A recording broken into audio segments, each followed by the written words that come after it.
Healthy Church, Hope Avenue. So in March 2020, we held a gathering with a large number of our pastors, and we were diving into the Hope Avenue. They brought with them their Hope champion. They brought with them their primary worship leader.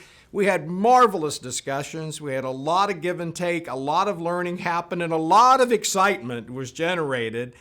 Then, when we went back home with the expectation that we're going to apply all these new things we've learned, the pandemic, COVID-19 hit. And we had to shut down our physical meetings, and so services were not going to be run with all the new things that we had learned at that time. But in fact, I think we were still using some of the things we've learned. There was a steep learning curve for us, but thank God for modern technology. Thank God that we had the platforms of Zoom and Facebook and these type of things that our churches were able to adapt. And I'm really proud of all the learning that took place during that time. Our online presence has become so much better, and I think will continue to be so. But even with this going on, it also created a postponement for our denominational celebration that was supposed to happen in 2020, and we're very hopeful that it will happen in 2021, and we will continue our focus on the Hope Avenue. Maybe God had something in mind for us. Maybe He understood that we needed a little more time and a little more focus on this particular avenue. So the Hope Avenue is about worship.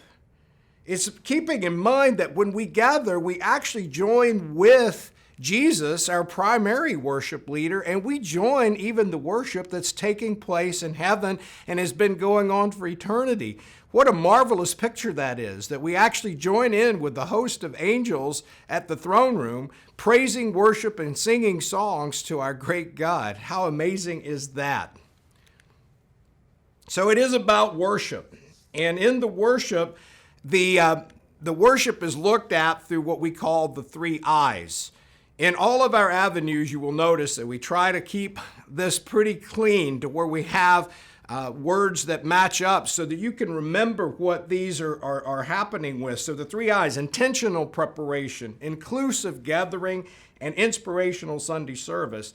That helps us to keep track of the work that we have to do. Even as we work to worship, it sounds like almost like a little bit of a confusion there. Work to worship. Should worship be work? Well, there's a lot of work that goes into the planning and the putting together of really good worship.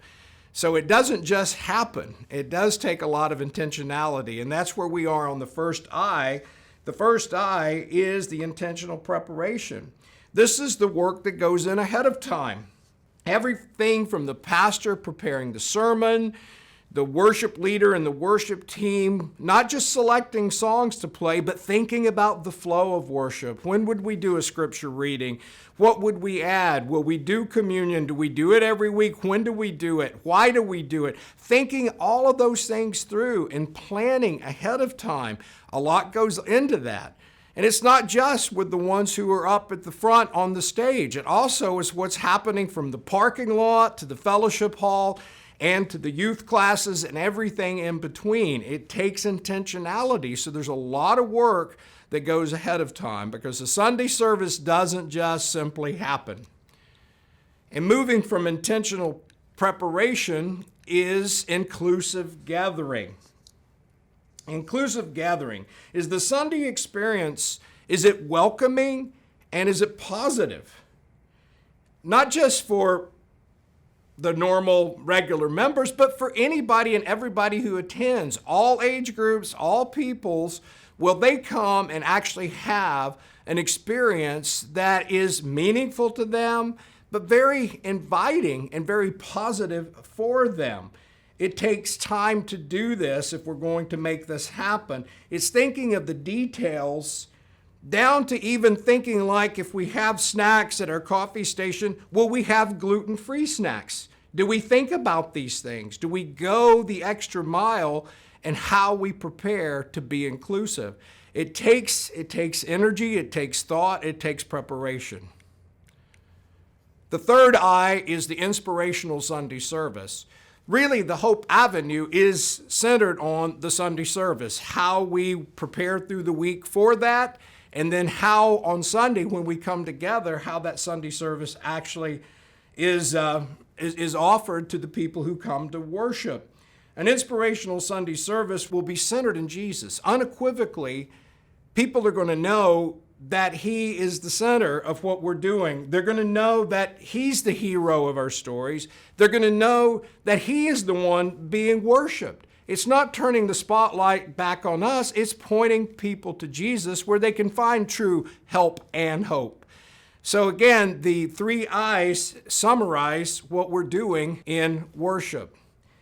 We need to come back and reflect on what we're doing. How do we know if we're accomplishing our intended purposes if we don't step back and examine? I know my years as a pastor, there are times it's like I often would have people come up and give me words of affirmation, but my dear sweet wife, she would give me words of affirmation too, but there would be times when she would say, Greg, you may want to try something different, or you may want to mix it up, and she would offer helpful criticism in a way that I needed to hear. And I'm not talking about us being hypercritical of one another. I mean, there's a time that we can be too negative. We still need to celebrate the good things that are happening, but when we realize that we've got some gaps, maybe our technical equipment's not working right, if that's the case, maybe we need new equipment, or maybe we need to give equipping to the people who are operating the technical equipment, that they need more schooling and education in what they're doing. These are the kind of details that I'm talking about. We have to step back and examine what we're doing. It's very important that we are willing to adjust, adapt, to learn, and to grow. Aren't we growing in our relationship with Christ anyway? And if that's the case, the more mature we become, the more we're able to look at how we're offering our Sunday service and what that looks like. In 2020, we learned that our online presence and online ministry really mattered, that it was significant.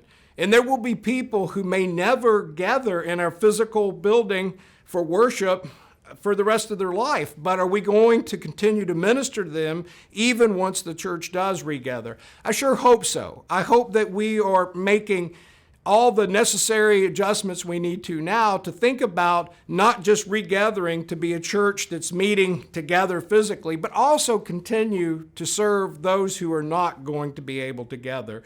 We need both a present church where people do gather in person, and we also need the online presence going forward. So my encouragement to you is that you continue to tend to both the church at home and the church that gathers in place, to tend to both of those, to use the 3 I's, to continue to look at what you're doing, to continue to grow. And you have our permission from GCI. Be creative, be innovative, do things that we can learn from, and be willing to share what you're learning and be able to do this together in community.